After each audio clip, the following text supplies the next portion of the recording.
Welcome back, welcome back, everybody, to WWTA News.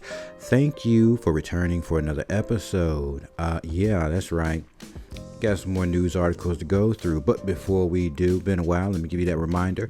If you have not hit that like button already, you should already know that you're going to like this video, so go ahead and hit it before we even get started. And if you're returning and you aren't subscribed, go ahead and subscribe, because you do want to come back. I'm telling you, there's always going to be information released here. And if you got any family, friends, or loved ones who you think could use any of this information and or could benefit from it, please share the link to the video to them as well. Now, with all that said, let's find out what's going on. What is going on? We've got an article. It says Fortnite creators, Epic Games Store launches first NFT game. Now, first off, Epic Games is still fairly new. It's a competitor to Steam gaming. And for those of you who might not be aware, personal computers are used for gaming, and it's been like that for years. So there's a big market for cryptocurrency in that space. So yes, gaming, PC online, you've got Steam, you've got Epic, you've got Ubisoft, you've got Origin, you've got a whole host of systems or setups for gaming, video games, buying games, and so on and so forth. So that stuff exists. Epic is just another one of those, which is doing pretty good. Epic's doing pretty good. Epic Games Store. If you're not in the PC games, you don't know about it. I'm sure a lot of your kids might play Fortnite. They might play it on Xbox. I don't know if it's on PlayStation, but I believe it originated with Epic Games. Epic Games is just a video game store for PC gamers. That's all it is. And so now they're getting their first non-fungible token game. So more to come on these types of things. Again, I've said it 1,000 times. They go hand in hand. Non-fungible tokens are not just little artworks, they're actual useful items, because it's just data and information, which makes it items in video games, which you can use and then resell. This is the great thing having to do with non-fungible tokens. So kudos, we're seeing movements with NFTs, and Epic Games playing a major part of that. All right, in our next article, it says Bigcommerce inks crypto payment deals with BitPay and coin payments. This article says Bigcommerce, a NASDAQ-listed e-commerce software company, has linked up with two crypto-focused payment firms. BitPay and Coin Payments will deliver cryptocurrency payment solutions to Bigcommerce merchants in select countries, the company said. Supported currencies include Bitcoin and Ethereum, among others. Both crypto firms have developed integrations with other e-commerce services, including Shopify, which dwarfs Bigcommerce with second quarter revenue of $1.3 billion to the latter $68 million. All right, nothing new here, folks, except for the fact that another corporation company is getting involved in this space. I've said this and I'm going to say it again. 2023 is going to be, yes, an institutional year, and it's going to be, I guess we should say, commerce or big business year. It's not going to be too much of a retailer's year. Retailers pretty much got everything started. I know when I got into space 2018, I converted a lot of these dollars from 2018 to 2021. I converted a lot of dollars into digital currencies or digital cash, right? So we, the retail market, played a major part of that. And so to see here, more companies coming out and getting involved in this, it just reaffirms to me that 2023 is going to be the year where big business, institutions, nations, countries, yada, yada, yada, get involved in this space. We're going to probably, and I'm speculating based on all the news, you're seeing what I'm reading, right? So I'm just kind of basing that we're probably going to see numbers increase a good amount sometime next year, but I'm still waiting on that big movement, which I suspect will be in 2025, because I kind of think we might be in a 4-year cycle. That's just my thoughts on that, but let's see what else they have to say. Digital euro must be green, private, and possibly capped, a national official says.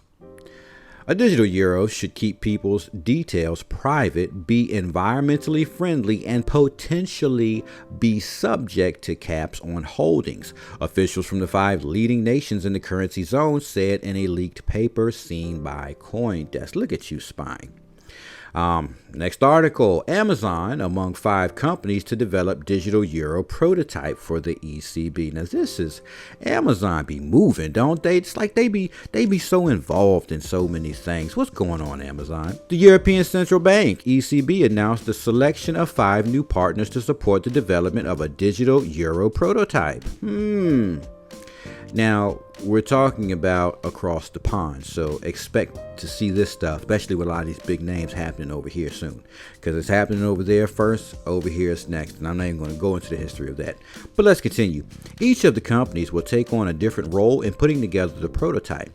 Among them is the tech giant Amazon, which will be responsible for developing e-commerce payments within the project. All right, e-commerce, right? We're talking about it again. First and foremost, we're talking about Amazon. We're talking about nations, countries. So I'm expecting ISO to be involved with this. The digital euro, okay, I expect it to be no different than the USDC. And I'm expecting these things to run on something like an ISO network. I'm just speculating here, but I don't see institutions running on anything less than an ISO. So with that being said, Amazon, right?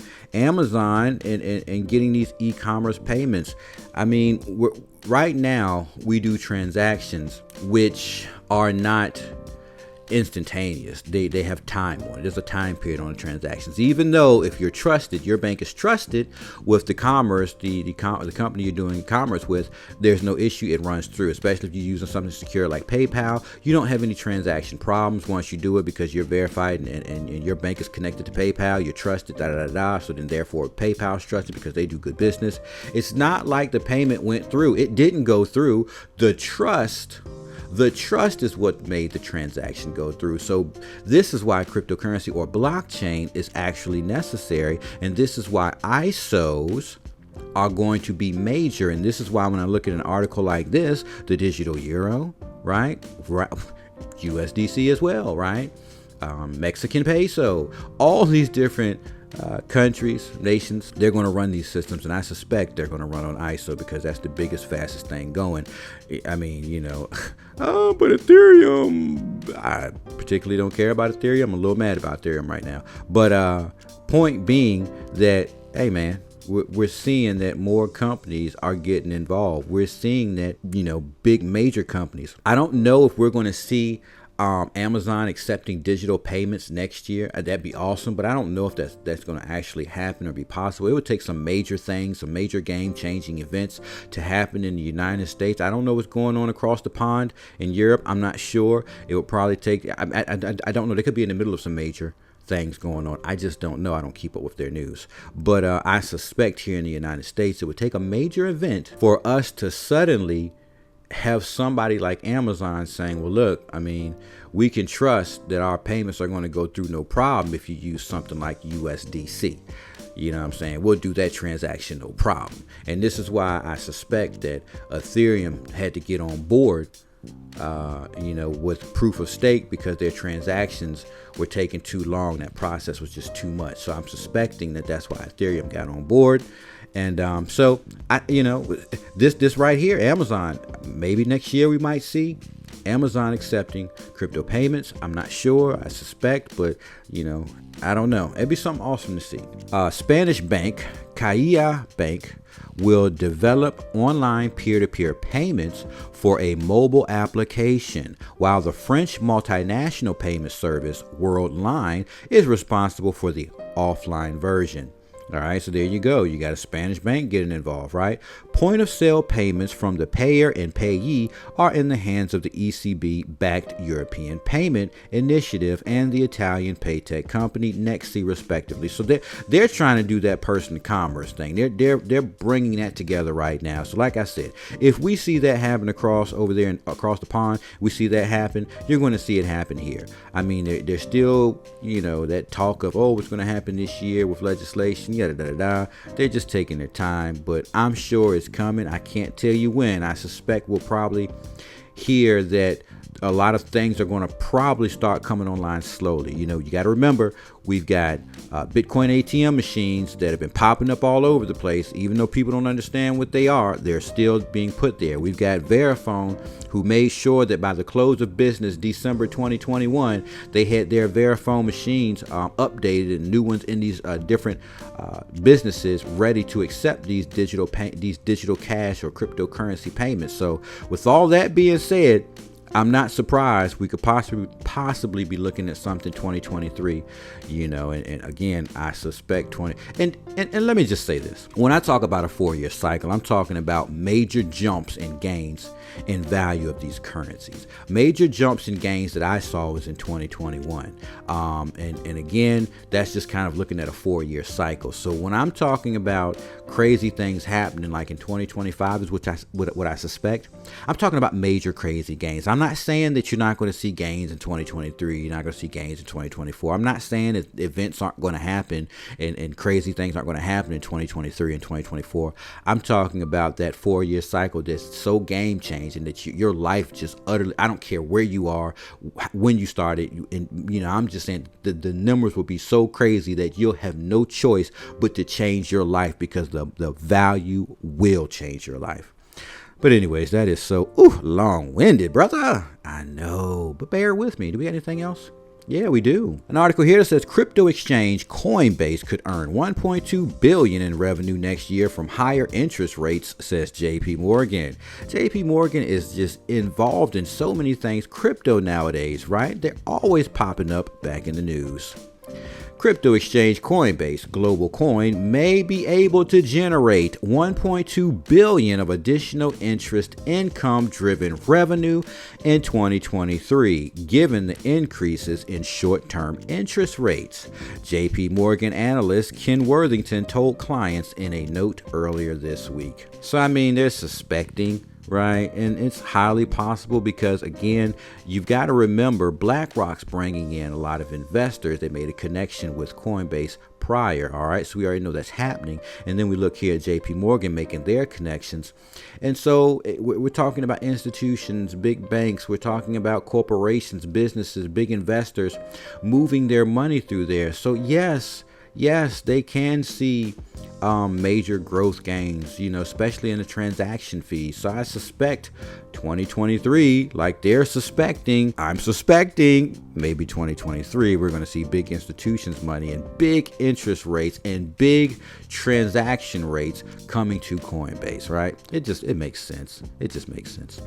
So it says Coinbase joint venture with USDC issuer Circle alone could contribute about $700 million of incremental revenue. JPMorgan estimates the two firms formed a joint venture in 2018 called the Centre Consortium, which included a revenue share on interest income from USDC reserves. So on Coinbase, interest is grown no different than it would be in a bank through Coinbase. So if you put your USDC, let's say for instance you've got money, you send it to the exchange, you convert it over to USDC, and you let it sit there, you generate, I don't know what the percentage is, not looking at it, but you can generate a percentage of interest grown on that money. So let's just roll with one of the thoughts I had already, and I'm gonna close with this. So let's just say in 2023, let's say you come into 2023 at like $100,000, right? And in 2023, some crazy things happen, and you end up at, I don't know, $2.5 million, right? Let's say you end up at $2.5 million, and you say, okay, well, I want to move 500,000 of that in the USDC, or even $1 million of that in the USDC, and I want it to generate interest. So I'm going to leave it sitting on the exchange, which means I'm putting it in the trust of the exchange to protect and secure that money, right? So then you be generating interest on that, which is going to be pretty good when you talk about the amount that you're letting them sit and hold on, and that would be in the form of USDC. So you definitely can see gains if something like that happens for Coinbase, as well as those transaction fees. So I don't know. It's all interesting. We'll have to continue to watch the news articles that come out, keep our eyes on everything that's going on, because I do suspect, these next few years coming are going to get kind of crazy. I know everything's a little slow and dead right now, but to me, not financial advice, I'm not a financial advisor, but to me, I do think this is a great time to be growing the amount of currencies that you hold or converting over the funny money to these other currencies that will actually have a use. All right, so wow, that kind of got long-winded. Forgive me. I just want to talk about these things and share this information. If you've got any comments, if you got any thoughts or ideas or anything that you want to share, go ahead and get in that comment section. Let us all know what's going on. And you can even just say, hey, man, keep up the good work. Appreciate that, too. But don't forget, hit that thumbs up, and I'll catch you all in our next episode.